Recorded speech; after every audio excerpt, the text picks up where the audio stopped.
जयशंकर कहते हैं कि प्राइम मिनिस्टर नरेंद्र मोदी जब अबू धाबी में अगले महीने मंदिर का इफ्तिताह करेंगे तो that tells the story that the world is looking us from a different lens. The lens in the Middle East has changed. Middle East में लेंस बदल गया है अब भारत को देखने का. This is what the Indians are saying. 22 जनवरी को प्राण प्रतिष्ठा का कार्यक्रम होगा. प्राण प्रतिष्ठा कार्यक्रम को लेकर वीएचपी की योजना है कि करीब 55 देशों के राम मंदिर की प्राण प्रतिष्ठा का कार्यक्रम धूमधाम के साथ मनाया जाए 55 देशों में. The Ram Temple, the fervor is clearly going global now.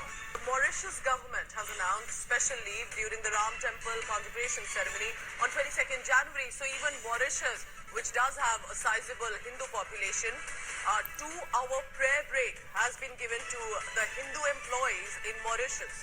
Mauritius जो है उनके फॉरेन मिनिस्टर ने ये कहा है कि जो राम टेम्पल की इवेंट है, जो सेरेमनी है, ये एक ग्लोबल इवेंट है.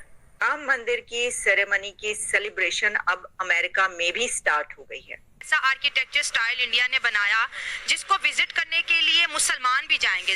मंदिर तो है लेकिन ऐसा शाहकार पीस बना दिया है कि उसको फॉरेन कंट्री से भी लोग देखने आ रहे हैं कि क्या संगमरमर से मूर्तियां तराशी गई हैं, कौन सा डिजाइन, कौन सा पत्थर इस्तेमाल किया गया है, किस तरह से उसके बरामदे बनाए गए हैं. मतलब इतनी मेहनत की है कि लोग इसको कह रहे हैं कि मुगलों के जो एक आर्किटेक्चर स्टाइल था उसको कहीं पीछे छोड़ दिया.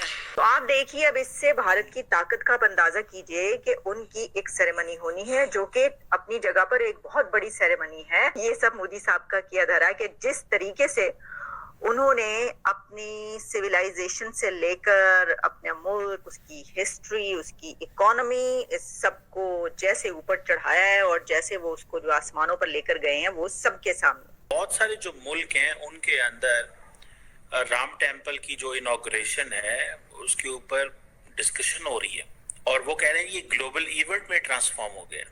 देखिए, मुगल एम्पायर के अंदर आपकी साइंस ने इतनी ज़्यादा अचीवमेंट्स नहीं हासिल की हुई थी.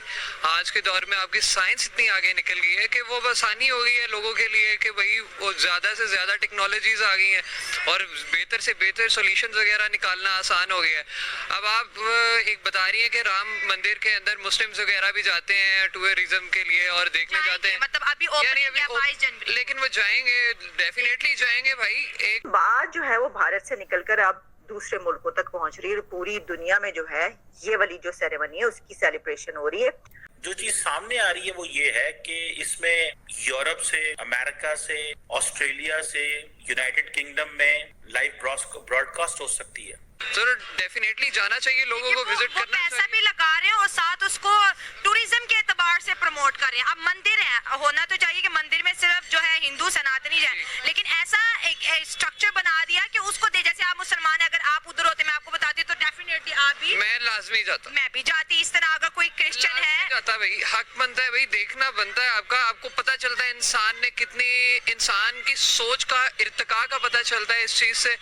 और विजिट करना चाहिए लाजमी तौर पे. हमारे यहाँ इधर बना होता तो लोग लाजमी तौर पे जाते हैं. बड़ी तादाद में हिंदू कम्युनिटी के लोग मौजूद हैं अमेरिका में. जाहिर है कि वो इसको बहुत अच्छे और जबरदस्त तरीके से सेलिब्रेट करेंगे और यही वजह है कि ये चीज सामने आ रही है कि 40 बिलबोर्ड्स जो हैं वो 10 स्टेट्स में जो है वो डिस्प्ले कर दिए गए हैं, जिसमें टेक्सास है जहाँ के इस वक्त मैं मौजूद हूँ, न्यूयॉर्क है, न्यू जर्सी है, जॉर्जिया है और एरिजोना.